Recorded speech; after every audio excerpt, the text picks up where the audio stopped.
Public line ಅರ್ಪಿಸುವಂತಹ ಮಧುರ kitchen ಟೈಮ್ಸ್ಗೆ ನಿಮಗೆಲ್ಲರಿಗೂ ಕೂಡ ಪ್ರೀತಿಯಿಂದ ಸ್ವಾಗತಿಸ್ತಾ ಇದ್ದಾನೆ. ಮಳೆಗಾಲದ ಸಂದರ್ಭದಲ್ಲಿ ಮನೆಯೊಳಗೆ ಕೂತು ಬೆಚ್ಚಗೆ ತಿನ್ನುವಂತಹ ವಿಧವಾದಂಥ ಅಡುಗೆಗಳು ಇವತ್ತಿನ ಈ ಒಂದು ಕಾರ್ಯಕ್ರಮದ ಸ್ಪೆಷಾಲಿಟಿ. ಸೊ ಈ ರೆಸಿಪಿಯನ್ನು ನಮ್ಮ ಜೊತೆಗೆ ಶೇರ್ ಮಾಡಲಿಕ್ಕೆ, ನಮ್ಮ ಜೊತೆಗೆ ಹೇಳಿಕೊಡ್ಲಿಕ್ಕೆ ಬರ್ತಾ ಇದ್ದಾರೆ ನೀಲಾ ಅಂತ ಹೇಳಿ. ಸೊ ಬನ್ನಿ ಅವ್ರ ಜೊತೆಗೆ ಮಾತಾಡ್ತಾ ಅವ್ರು ಏನು ಮಾಡ್ತಾ ಇದ್ದಾರೆ, ಏನು ಸ್ಪೆಷಲ್ ಮಾಡ್ತಾ ಇದ್ದಾರೆ ಕೇಳೋಣ. ಮೇಡಮ್ ನಮಸ್ತೆ. ನಮಸ್ತೆ. ಹೇಗಿದ್ದೀರಿ? ಚೆನ್ನಾಗಿದೆ. ಸೂಪರ್ ಇದ್ದೀರಾ? ಓಕೆ. ಸೊ ನೀಲಾ ಅವರೇ ಏನು ಮಾಡ್ಕೊಂಡಿದ್ದೀರಾ? ನಾವು BAMS ಕಂಪ್ಲೀಟ್ ಆಯಿತು. ಸೊ ಇಂಟರ್ನ್ಶಿಪ್ ಮಾಡ್ತಿದ್ದೆ. 3 months ಪೋಸ್ಟಿಂಗ್ಸಿಗೆ ಇಲ್ಲಿ ಚಿತ್ರಕೂಟ ಇರೋದು ರಾಜೇಶ್ ಸರ್ ಕನ್ಸಲ್ಟ್ ಮಾಡಿ ವರ್ಕ್ ಮಾಡ್ತಿದ್ದೆ. ಓಕೆ. ಸೊ ಮಳೆಗಾಲ ಅಂತಂದರೆ ಸಾಕು ಎಲ್ಲರಿಗೂ ಕೂಡ ಒಂಥರ ಖುಷಿ ಆಗುತ್ತೆ, ಬಿಸಿ ಬಿಸಿಯಾಗಿ ಏನಾದರೂ ತಿಂತಾ ಇರೋಣ ಅಂತ ಅನಿಸ್ತಾ ಇರ್ತದೆ. ಸೊ ಏನು ಸ್ಪೆಷಲನ್ನು ಮಾಡ್ತಾ ಇದ್ದೀರಾ ನೀವು? ಮಳೆಗಾಲ ಅಂತ, ವರ್ಷ ಋತು ಅಂತ ಬಂದರೆ ಯಾವ ರೀತಿ ಆಹಾರ ತಗೋಬೇಕು ಅಂತ ನಮ್ಮ ಕ್ಲಾಸಿಕಲಲ್ಲಿ ಇಷ್ಟು ರೆಫರೆನ್ಸ್ ಇದೆ. ಓಕೆ. ಸೊ ಅದರಲ್ಲಿ 3 ಕ್ವಾಲಿಟೀಸ್ ಹೇಳಿದ್ದಾರೆ: ಮಧುರ, ಉಷ್ಣ, ಲಘು ಅಂತ. ಮಧುರ ಅಂದರೆ ಸ್ವೀಟ್, ಓಕೆ. ಉಷ್ಣ ಅಂದರೆ ಹೀಟ್, ಲಘು ಅಂದರೆ ಲೈಟ್. ಸೊ ಈ 3 ಪ್ರಾಪರ್ಟಿ ಇರುವಂಥ ಆಹಾರ ಸೇವನೆಯಿಂದ ದೇಹಕ್ಕೆ ಒಳ್ಳೆಯದು ಅಂತ ಹೇಳಿ. ಅಂದರೆ ಸ್ವೀಟು, ಲೈಟ್ ಆಗಿರುವಂಥ ಫುಡ್ಡು, ಸ್ವಲ್ಪ ಸ್ವೀಟ್ ಆಗಿರುವಂಥ ಫುಡ್ಡು, ಮತ್ತು ಉಷ್ಣ ಹೀಟ್ ಆಗಿರುವಂಥ ಫುಡ್. ಓಕೆ. ಸೊ ಅದಕ್ಕೋಸ್ಕರ ಈ ಟೈಮಲ್ಲಿ ಕೆಸುವಿನ ಎಲೆ ಅಂಥದನ್ನೆಲ್ಲ ಜಾಸ್ತಿ ಯೂಸ್ ಮಾಡ್ತಾರೆ ಅನ್ಸುತ್ತಲ್ಲ. ಓಕೆ. ಸೊ ಏನು ಮಾಡ್ತಾ ಇದ್ದೀರಿ ಇವತ್ತು? ನಾವು ಮಾಡ್ತಾ ಇರೋದು ಹುರುಳಿ ತಕ್ಕು ಅಂತ. ನಂದು ದಾವಣಗೆರೆ ಮೂಲತಃ. ಸೊ ನಮ್ಮ ದಾವಣಗೆರೆಯಲ್ಲಿ ಇದೊಂದು ಕಾಮನ್ ಫುಡ್. ಓಕೆ. ಈ ಸೀಸನಲ್ಲಿ ಮಾಡೋದು ಹುರುಳಿ ಬಂದ್ಬಿಟ್ಟು ಅದ್ರದ್ದು ಉಷ್ಣ ವೀರ್ಯ ಅಂತ ಕರೀತಾರೆ. ಸೊ ಆ ಪೊಟೆನ್ಸಿಯಿಂದ ಅದನ್ನ ಚಾಯ್ಸ್ ಮಾಡಿರೋದು. ಮತ್ತೆ ಅದು ಲೈಟ್, ಅದು ಶಿಂದಿ ವರ್ಗ ಧಾನ್ಯದಲ್ಲಿ ಬರುತ್ತೆ. So pulses, protein, calcium rich ಇರುತ್ತೆ ಅಂತ. ಸೊ ನಾವು ಹುರುಳಿನ ಚೂಸ್ ಮಾಡ್ತೀವಿ.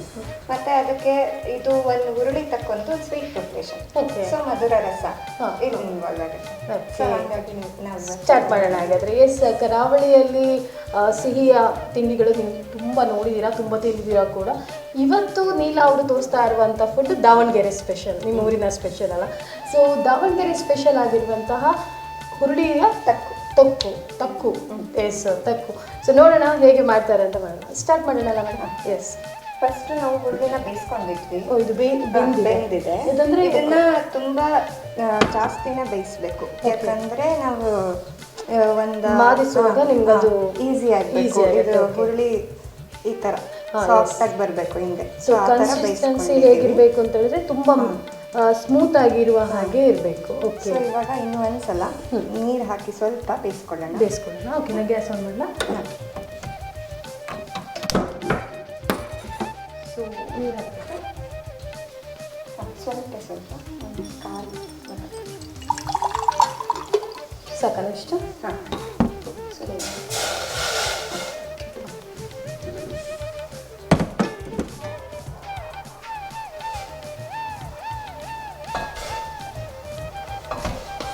ಈ ಹುರುಳಿ ಈ ಟೈಮಲ್ಲಿ ಯಾಕೆ ಇದನ್ನು ತಿನ್ನಬೇಕು? ಹುರುಳಿ ಈ ಟೈಮಲ್ಲಿ ಅನ್ನೋದಕ್ಕಿಂತ ಅದ್ರ ಪ್ರಾಪರ್ಟೀಸಿಂದ ನಾವು ಇದನ್ನು ಚೂಸ್ ಮಾಡ್ಕೊಂಡಿದ್ದು. ಮತ್ತೆ ನಮ್ಮದ್ರಲ್ಲಿ ಏನಂತ ಇದೆ ಅಂದರೆ ಇಲ್ಲಿ ಅಶ್ಮರಿ ಭೇದನ ಅನ್ನೋ ಪ್ರಭಾವ ಇದೆ. ಅಶ್ಮರಿ ಅಂದರೆ ಕಿಡ್ನಿ ಸ್ಟೋನ್, ಅದಕ್ಕೆ ನಮ್ಮ ಆಯುರ್ವೇದದಲ್ಲಿ ಅಶ್ಮರಿ ಇದೆ ಅಂತ ಕರಿತೀವಿ. ಸೊ ಅಶ್ಮರಿ ಭೇದನ ಅನ್ನೋ ಒಂದು ಪ್ರಾಪರ್ಟಿ ಇದೆ. ಮತ್ತೆ ಈ ಕಾಲದಲ್ಲಿ ಜಾಸ್ತಿ ಕೆಮ್ಮು, ಶೀತ ಆಗುತ್ತೆ ಮಕ್ಕಳಿಗೆ. ಸೊ ಆ ಕೆಮ್ಮು, ಶೀತಕ್ಕೆ ಇದು ಒಂದು ರಾಮಬಾಣ ಅಂತಲೇ ಹೇಳ್ಬೋದು. ಓಕೆ. ಸೊ ಹಾಗಾಗಿ ನಾವು ಹುರುಳಿನ ಚೂಸ್ ಮಾಡಿದ್ದೀವಿ. ಸೊ ನೀವು ಯೂಶ್ವಲಿ ಮನೆಯಲ್ಲಿ ಹುರುಳಿಯಿಂದ ಚಟ್ನಿಯನ್ನು ಮಾಡ್ತೇವೆ, ಅದ್ರ ಜೊತೆಗೆ ಹುರುಳಿ ಸಾರು ಮಾಡ್ತಾರೆ. ಸೊ ಹುರುಳಿ ಸಾರಿಗೆ ಬೆಳ್ಳುಳ್ಳಿ ಒಗ್ಗರಣೆ ಹಾಕಿ ಹುರುಳಿ ಸಾರು ಮಾಡಿದರೆ ಮಳೆ ಹೊರಗಡೆ ಬರ್ತಾ ಇದ್ರೆ ತುಂಬ ಖುಷಿ ಆಗುತ್ತೆ ಊಟ ಮಾಡೋದಕ್ಕೆ. ಸೊ ಅಂಥ ಹುರುಳಿಯಿಂದ ಬೇರೆ ಬೇರೆ ರೆಸಿಪಿಗಳನ್ನ ನೀವು ಕೇಳಿದ್ದೀರಾ, ಬಟ್ ಇದು ನಾನಂತೂ ಕೇಳಿರೋಂಥದ್ದು ಫಸ್ಟ್ ಟೈಮು. ಸೊ ಇದು ಟೇಸ್ಟ್ ಹೇಗಿದೆ? I am waiting. ಮತ್ತೆ ಹುರುಳಿನೂ ಕೆಲವೊಂದು ಕಂಡೀಷನಲ್ಲಿ ತಿನ್ನೋಂಗಿಲ್ಲ. ಸೊ ಆ ರೀತಿಯೂ ಇದೆ. ಅಂದ್ರೆ ಕಾಲದಲ್ಲಿ ಪಿತ್ತ ಚಯಾವಸ್ಥಾ ಅಂತ ನಾವು ಕರಿತೀವಿ. ನಾವು ವಾತ, ಪಿತ್ತ, ಕಫ ಅಂತ ದೋಷ ಆಗಿ ಡಿವೈಡ್ ಮಾಡಿರ್ತೀವಿ. ಸೊ ಆ ಪಿತ್ತ ಇನ್ನು ಇನಿಷಿಯಲ್ ಸ್ಟೇಜಲ್ಲಿ ಇರುತ್ತೆ. ಸೊ ನಾವು ಅದನ್ನ ಅಷ್ಟೊಂದು ಕನ್ಸಿಡರ್ ಮಾಡಲ್ಲ. ವಾತ ಮಾತ್ರ ಪ್ರಕೋಪ ಕಂಡೀಷನಲ್ಲಿ ಇರುತ್ತೆ ಅನ್ನೋ ಕಾರಣಕ್ಕೆ ವಾತನ ಕಮ್ಮಿ ಮಾಡೋಕ್ಕೋಸ್ಕರ ನಾವು ಫುಡ್ಸ್ನ ಚೂಸ್ ಮಾಡ್ತೀವಿ. ಕೆಲವೊಬ್ಬರಿಗೆ ಆಸಿಡ್ ಪೆಪ್ಟಿಕ್ ಡಿಸಾರ್ಡರ್ ಅಂತ ಇದೊಂದು ಕಾಮನ್ ಡಿಸಾರ್ಡರ್. ಸೊ ಅಂಥ ಕಂಡೀಷನಲ್ಲಿ ಪಿತ್ತ ಜಾಸ್ತಿ ಇರೋ ಕಂಡೀಷನಲ್ಲಿ ನಾವು ಹುರುಳಿ ಕೊಡಬಾರ್ದು. ಸೊ ಅಂಥದ್ರಲ್ಲಿ ಮಾತ್ರ ನೋಡಿಕೊಂಡು ಓಕೆ. ಸೊ ಇನ್ನು ಕೆಲವರಿಗೆ ವಾತ ಕಫ ಪ್ರಧಾನ ಇರೋ ಪರ್ಸನ್ಗೆ ನಾವು ಕೊಡ್ಬೋದು. It's good choice. ಅಂದರೆ ಯೂಶ್ವಲಿ ಯಾರೇ ಆಗಲಿ ಉರುಳಿನ ಅವಾಗವಾಗೊಮ್ಮೆ ಯೂಸ್ ಮಾಡೋದ್ರಿಂದ ಏನಾದರೂ ಸಮಸ್ಯೆ ಇರ್ತದೆ? ಇಲ್ಲ, ಅವಾಗ ಯೂಸ್ ಮಾಡೋದ್ರಿಂದ ಏನು ಸಮಸ್ಯೆ. ಅಂದರೆ ಅತಿಯಾದರೆ ಅಮೃತ ಕೂಡ ವಿಷ ಅಂತ ಅವರಿಗೆ ಕೆಲವೊಬ್ರು ಡಿಸೀಸ್ಗೆ ಕೆಲವೊಂದು ಕೊಡಬಾರ್ದು, ವರ್ಜ್ಯ ಅಂತ ಕರಿತೀವಿ. ಸೊ ಅವ್ರಿಗೆ ಕೊಡದೇ ಇದ್ರೇನೆ ಒಳ್ಳೆಯದು. ಓಕೆ. ಸೊ ಇದು ನೀವು ಎಷ್ಟೊತ್ತು ಇದನ್ನು ಸ್ವಲ್ಪ ಸಾಕಾಗುತ್ತೆ? ಆಫ್ ಮಾಡಲ, ಇದು ಆನ್ ಮಾಡಲ? ನೀರು ಬೇಕಾ? ಸಾಕಲ್ಲ?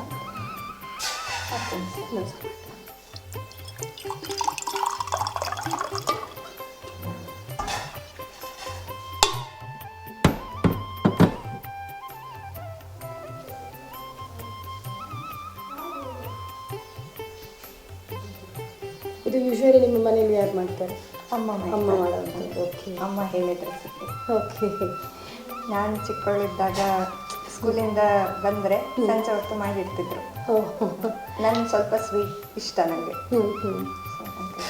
ಸೊ ಇದನ್ನು ಮಾಡಿ ತಕ್ಷಣ ತಿನ್ಬೇಕು ಅಂದರೆ ಆ ದಿವಸನೇ ತಿನ್ನಬೇಕು ಹಾಗೇನಾದ್ರು ಇದೆಯಾ ಅಥವಾ ಸ್ಟೋರ್ ಮಾಡಿ ಇಡ್ಬೋದಾ? ಸ್ಟೋರ್ ಮಾಡಿ ಇಡ್ಬೋದು, ಬಟ್ ಆದರೆ ಆ ದಿವಸನೇ ತಿಂದರೆ ಒಳ್ಳೆಯದು. ಯಾವುದೇ ಆದರೂ ಫ್ರೆಶಲ್ಲಿ ಜಾಸ್ತಿ ಇರುತ್ತೆ.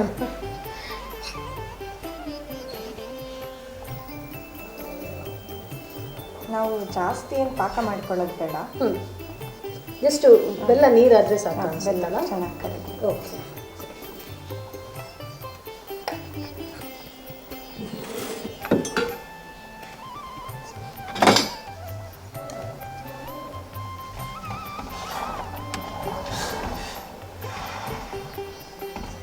ಹಾಂ, ಚಿಕನ್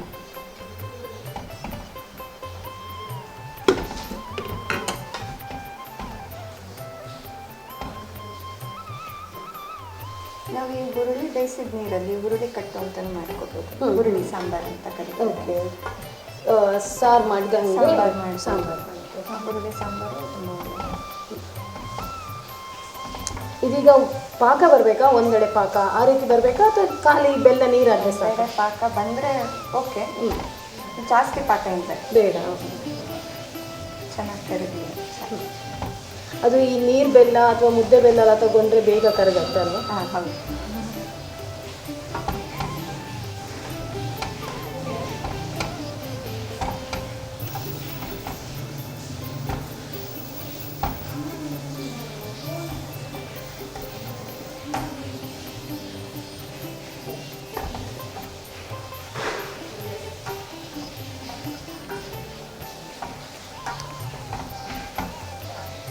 ನಮ್ಮ ರುಚಿಗೆ ಬೇಕಾದರೆ ಡ್ರೈ ಫ್ರೂಟ್ಸ್ ಕೂಡ ಆ್ಯಡ್ ಮಾಡ್ಕೋಬೋದು.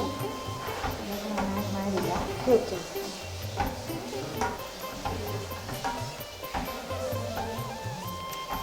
ಬೆಲ್ಲ ಕರಗಿದೆಯಲ್ಲ. ಸೊ ಇದನ್ನೇನಾದರೂ ಗ್ರೈಂಡ್ ಮಾಡಬೇಕಾ ಅಥವಾ ಇದನ್ನು ಹೀಗೆ? ಅದಕ್ಕೆ ಒಂದು ಮರದ ಇಟ್ಕೊಂಡಿದ್ದೀವಿ. ಸ್ವಲ್ಪ ಕಾಳು ಥರ ಇದ್ದರೆ ಟೇಸ್ಟಿಂಗ್ ಇರುತ್ತೆ, ತಿನ್ನೋಕ್ಕೂ ಚೆನ್ನಾಗಿ ಅನಿಸುತ್ತೆ. ಓಕೆ. ತುಂಬ ಪೇಸ್ಟ್ ಮಾಡಿಬಿಟ್ರೆ ಪೇಸ್ಟ್ ಥರ ಅದೇನೋ ಬೇರೆ ಥರ ಪ್ರಿಪ್ರೇಷನ್ ಆಗುತ್ತೆ. ನಮ್ಮ ಮನೇಲಿ ಒಂಥರ ಕಾಳು ಸಿಕ್ಕರೆ ಖುಷಿ ಆಗುತ್ತೆ.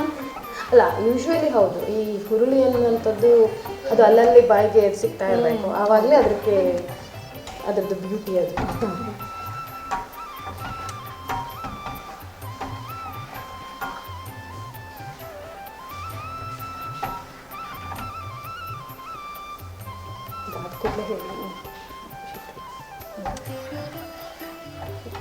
ಸೊ ಇದೀಗ ಆಗಿದೆ ಅಲ್ಲ, ಇದಂದರೆ ಬೆಲ್ಲ ನೀರಾಗಿದೆ, ಅಷ್ಟೇ ಸಾಕಾಗತ್ತಲ್ಲ.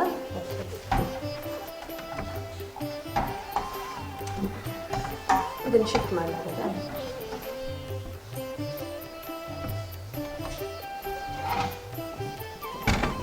ಕೊಬ್ಬರಿನ ಮಿಕ್ಸಿ ಮಾಡ್ಕೊಳ್ಳೋಣ. ಓಕೆ, ಇದು ಇಲ್ಲ ಇದೆಯಾ? ಸೋಸ್ಕೊಳ್ಳೋಣ.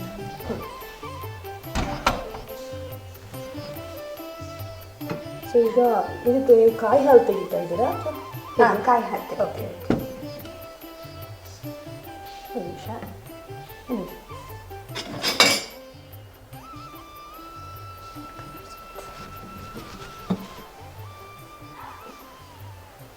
ಇವಾಗ ನಾವು ಕಾಯಿ ಹಾಲು ತೆಗಿತೀವಿ.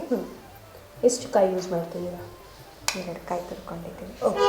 ಅಂದರೆ ನಿಮ್ಗೆ ಎಷ್ಟು ಬೇಕು ಆ ಅಷ್ಟು type ಮಾಡ್ಕೋಬೋದು. ನಿಮ್ಗೆ ಎಷ್ಟು ಜನ ಇದ್ದಾರೆ ಮನೇಲಿ. ಓಕೆ. ಕೆಲವರು ಸ್ವೀಟ್ ಇಷ್ಟಪಡಲ್ಲ, ಬೆಲ್ಲ ಕಡಿಮೆ ಹಾಕೋತಾರೆ, ಕಾಯಿ ನೀರು ಹಾಕೋತಾರೆ. ಓಕೆ. ಸೊ ಇದ್ರದ್ದು ಕನ್ಸಿಸ್ಟೆನ್ಸಿ ಹೇಗಿದೆ? ಪಾಯಸದ ಟೈಪಲ್ಲಿ ಬರ್ತದಾ ಅಥವಾ ಹಲ್ವಾ ಟೈಪಲ್ಲಿ ಆ ರೀತಿ ಏನಾದರೂ ಇರ್ತದೆ? ಅಂದರೆ ಸ್ವಲ್ಪ ಪಾಯಸ ಥರನೇ ಬರುತ್ತೆ, ಸ್ವಲ್ಪ ಕಾಳು ಕಾಳು ಇರುತ್ತೆ. ಸೊ ನಮಗೆ ಒಂಥರ ಹೆಸರು ಬೇಳೆ ಪಾಯಸ ಥರನೇ ಅನ್ಸುತ್ತೆ. ಇದು ಆ್ಯಕ್ಚುಲಿ ನಾವು ಅಷ್ಟನ್ನು ಮಿಕ್ಸ್ ಮಾಡಿ ಮಾಡ್ತಾ ಇಲ್ಲ, ರುಚಿಗೆ ತಕ್ಕಷ್ಟು ಹಾಕೊಳ್ಳೋದು. ಕಾಯಿ ಹಾಲು ಬೆಲ್ಲದ ಹಾಲು ಸಪ್ರೇಟ್ ಇಟ್ಟಿರ್ತೀವಿ. ಆಮೇಲೆ ಇದನ್ನ ಸಪ್ರೇಟ್ ಅವರಿಗೆ ಸಿಹಿ ಎಷ್ಟು ಬೇಕು ಅನ್ನೋದು ತಕ್ಕಂತೆ ಹಾಕೊಂಡು. ಓಕೆ. ಇದು ಸಾಕು ಈಗ?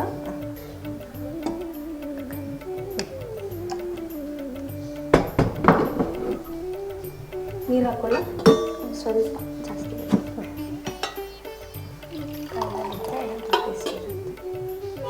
ಸಾಕ?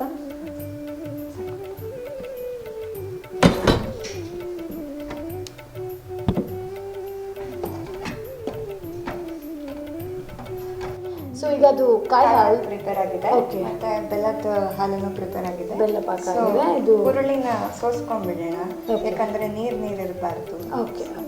ಸೊ ಹಾಂ, ಹೆಲ್ಪ್ ಮಾಡಲಾ?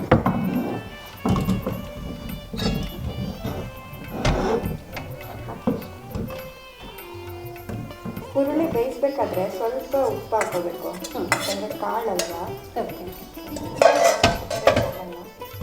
ಅಂದರೆ ಅದೀಗ ಜಸ್ಟ್ ನಿಮಗೆ ಡ್ರೈ ಆದರೆ ಆಯ್ತು ಅಷ್ಟೇ ಅಲ್ವಾ? ಅಂದರೆ ಅದರಲ್ಲಿ ಒಂದು ನೀರಿನ ಅಂಶ ಹೋದರೆ ಪೂರ್ತಿ ಏನು ಹೋಗಲ್ಲ, ಅದು ಸ್ವಲ್ಪ ತಿನ್ಲಿಕ್ಕೆ ಚೆನ್ನಾಗಿರುತ್ತೆ. ನಮ್ಮಮ್ಮ ಮಾಡಿ ಸ್ವಲ್ಪ ಹೊತ್ತು ಹಾಗೆ ಇಡ್ತಾ ಇದ್ರು. ಹಾಂ. ಅಂದರೆ ಎಲ್ಲ ಪ್ರಿಪೇರ್ ಆದ ಮೇಲೆ ಅಂತ. ಓಕೆ. ಅಂದರೆ ಪ್ರಿಪೇರ್ ಆದ ಮೇಲೆ ಅಥವಾ ಈಗ? ಇದು ಬೇಯಿಸಿದ ಮೇಲೆ ಈ ಥರ ಹೀಗೆ ಬಿಡ್ತಿದ್ರು. ಓಕೆ. ಫುಲ್ ಕೆಳಗೆ.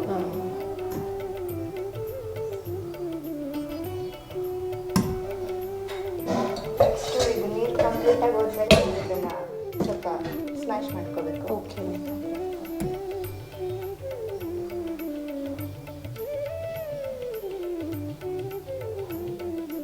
ಸಾಕ?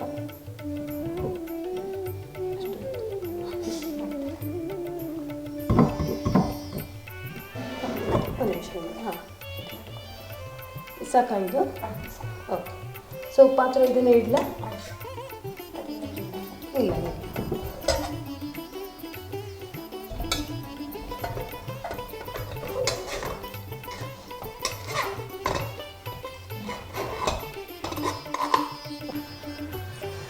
ಸೊ ಇದನ್ನು ನಾವೀಗ ಸ್ಮ್ಯಾಶ್ ಮಾಡ್ಕೊತೀವಿ. ತುಂಬ ನುಣ್ಣಗೂ ಬೇಡ. ಇದು ಮುದ್ದೆ ಕೋಲನ್ನು ಹೇಳ್ತಾರಲ್ಲ ಅದಾ? ಅದೇ, ಬಟ್ ನಾವು ಸ್ಮ್ಯಾಶ್ ಮಾಡೋಕ್ಕೆ ಒಂದು ಚಿಕ್ಕ ಕಪ್ ಇರುತ್ತೆ, ಹೌದು. ಗ್ಲಾಸ್ ತೊಗೊಂಡು ಅದ್ರ ಹಿಂದಿಂದ ಸ್ಮ್ಯಾಶ್ ಮಾಡಿದ್ರೆ ಇನ್ನೂ ಈಸಿ ಆಗ್ಬಿಡುತ್ತೆ.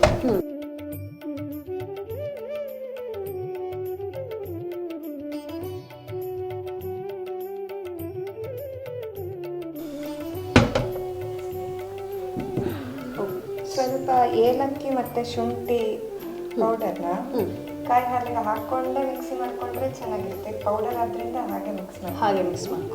ಓಕೆ. ರುಚಿಗೆ ತಕ್ಕಷ್ಟು.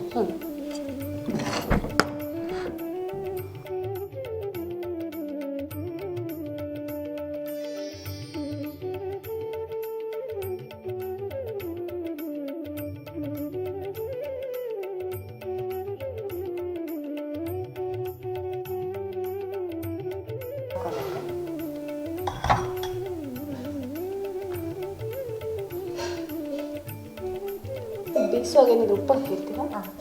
ಸ್ವಲ್ಪ ಉಪ್ಪು ಹಾಕ್ತೀರಾ? ಸ್ವಲ್ಪ ತುಪ್ಪ.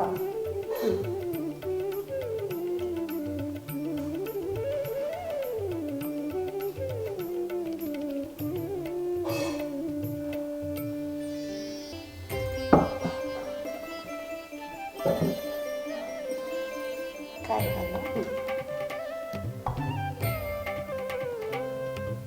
ಇದು ಕಾಯಿ ಹಾಲು ನಮ್ಗೆ ಎಷ್ಟು ಬೇಕೋ ಅಷ್ಟು ಹಾಕ್ಕೊಬೋದು, ರುಚಿಗೆ ತಕ್ಕಷ್ಟು. ಬೆಲ್ಲದ ಪಾಕನೂ ಅಷ್ಟೇ, ಕೆಲವರು ಸಿಹಿ ಇಷ್ಟಪಡಲ್ಲ.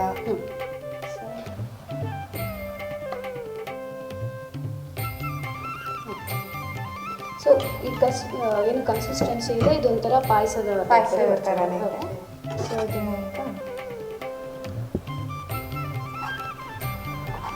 ಇದು ನೀವು ಚಾಕೋಸ್ ತಿಂತೀರಲ್ವಾ, ಹೌದು. ಸೊ ನೋಡಕ್ಕೆ ಚಾಕೋಸ್ ಥರನೇ ಅಲ್ವಾ. ಮತ್ತೆ ಕಾಯಿ ಹಾಲನ್ನೇ ಹಾಕಬೇಕು, ಮತ್ತೆ ಯಾವುದೇ ಕಾರಣಕ್ಕೂ ಹಾಲನ್ನ ಮಿಕ್ಸ್ ಮಾಡಬೇಕು. ಹಾಲು ಮತ್ತೆ ಹುರುಳಿಕಾಳು ವಿರುದ್ಧ ಆಹಾರ ಆಗ್ಬಿಡುತ್ತೆ. ಸೊ ಹಾಗಾಗಿ ಕಾಯಿ ಹಾಲು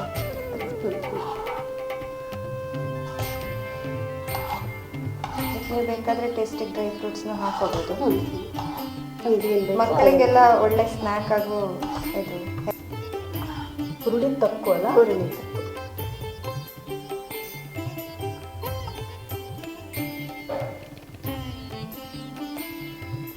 ರಿಯಲಿ ಸೂಪರ್. Thank you. ಯಾರೆಲ್ಲ ಸಿಹಿ ಪ್ರಿಯರು ಅವರಿಗಂತೂ ಇದು ಬೊಂಬಟಾಗಿ ಇಷ್ಟಪಡುವಂಥ ರೆಸಿಪಿ ಇದು. ಅದೇ ರೀತಿ ನೀವು ಆವಾಗಲೇ ಹೇಳಿದಾಗೆ ಹುರುಳಿ ಅಲ್ಲಲ್ಲಿ ಬಾಯಿಗೆ ಸಿಗ್ತದೆ, ಸೊ ಅದಿನ್ನೂ ಆ ಸ್ವಾದವನ್ನು ಇನ್ನೂ ಜಾಸ್ತಿ ಮಾಡ್ತದೆ. ಅದರೊಟ್ಟಿಗೆ ಎಷ್ಟು ಬೇಕು ಅಷ್ಟೇ ಬೆಲ್ಲ ಇದೆ, ಆಮೇಲೆ ಅದು ಕಾಯಿ ಹಾಲಿನ ಆ ಫ್ಲೇವರ್ ಇದೆಯಲ್ಲ ಅದು ಇದೆಲ್ಲದರೊಟ್ಟಿಗೆ ಸೇರಿ ಏನೋ ಒಂದು ರೀತಿಯಲ್ಲಿ ಅದು ಆ ಆಹಾರದ ಮಜವನ್ನು ಕೊಡ್ತಾ ಇದೆ. ಸೊ ಒಂದು ಆರೋಗ್ಯಯುಕ್ತವಾದಂಥ ಆಹಾರ, ಅದ್ರ ಜೊತೆಗೆ ತುಂಬ ಈಸಿಯಾಗಿ ಮಾಡುವಂಥ ಒಂದು ರೆಸಿಪಿ. ಯಾಕಂತ ಹೇಳಿದ್ರೆ ಹುರುಳಿನ ನೀವು ಬೇಯಿಸಿ ಇಟ್ಕೊಂಡ್ರೆ ಬೆಲ್ಲದ ಪಾಕ, ಕಾಯಿ ಹಾಲು, ಇಷ್ಟೇ 3 ಇಂಗ್ರೀಡಿಯೆಂಟ್ಸಲ್ಲಿ ಈ ಒಂದು ಡಿಶ್ ರೆಡಿ ಆಗ್ತದೆ. ಸೊ ಮೇಡಮ್, ಒಂದು ಆರೋಗ್ಯಯುಕ್ತವಾಗಿರುವಂಥ ಅದ್ರ ಜೊತೆಗೆ ಎಲ್ಲರಿಗೂ ಉಪಯೋಗಕ್ಕೆ ಬರುವಂತಹದ್ದು ಮತ್ತು ತುಂಬ ಟೇಸ್ಟಿಯಾಗಿರುವಂತಹ ಒಂದು ಒಳ್ಳೆಯ ಆಹಾರವನ್ನು, ಇವತ್ತು ಒಳ್ಳೆಯ ಪದಾರ್ಥವನ್ನು ನಮಗೆ ಮಾಡಿಕೊಟ್ಟಿದ್ದೀರಾ. ಒಂದು ಒಳ್ಳೆಯ ಸ್ವೀಟ್ ಕೂಡ ಇದು. So thank you so much ma'am. So ಮತ್ತೆ ಪುನಃ ಬರ್ತಾ ಇದೆ ನಮ್ಮ ಕಿಚನ್ನಲ್ಲಿ. ನಿಮ್ಮ ಮಕ್ಕಳು ಯಾವುದಾದ್ರೂ ಕೆಮ್ಮು ಇದೆ, ಶೀತ ಇದೆ, ನೀನು ಅದು ತಿನ್ಬೇಡ ಇದು ತಿನ್ಬೇಡ ಅನ್ನೋದಕ್ಕಿಂತ ಮನೇಲೆ ಇದೊಂದು ಸ್ನ್ಯಾಕ್ ಮಾಡ್ಕೊಳ್ಳಿ. ಸಂಜೆ ಬಂದಾಗ ಅವ್ರಿಗೂ ಸ್ವೀಟ್ ಅಂತ ಖುಷಿ ಆಗುತ್ತೆ. ಎಕ್ಸಾಕ್ಟ್ಲಿ. ಸೊ ಸಡನ್ ಆಗಿ ಬರುವಂಥ ಗೆಸ್ಟ್ಗಳಿಗೂ ಕೂಡ ಇದು ಆರಾಮ್ಸೆ ನಾವು ಮಾಡಿ ಇಡ್ಬೋದು. S, okay. ಸೊ ಸೂಪರ್ ಆಗಿರುವಂತಹ ಒಂದು ಒಳ್ಳೆಯ ರೆಸಿಪಿಯನ್ನು ಕೊಟ್ಟಿದ್ದೀರಾ. So thank you so much. ವೀಕ್ಷಕರೇ, ಇದು ಇವತ್ತಿನ ಮಥುರಾ ಕಿಚನ್ ಟೈಮ್ಸ್ನಲ್ಲಿ ಮಳೆಗಾಲದ ಸವಿರುಚಿ. ಸೊ ಇನ್ನಷ್ಟು ಮಳೆಗಾಲದ ರೆಸಿಪಿಯೊಂದಿಗೆ ನಾವು ಮತ್ತೆ ಇನ್ನೊಬ್ಬ ಅತಿಥಿಯೊಂದಿಗೆ ನಿಮ್ಮನ್ನು ಭೇಟಿಯಾಗ್ತೇವೆ.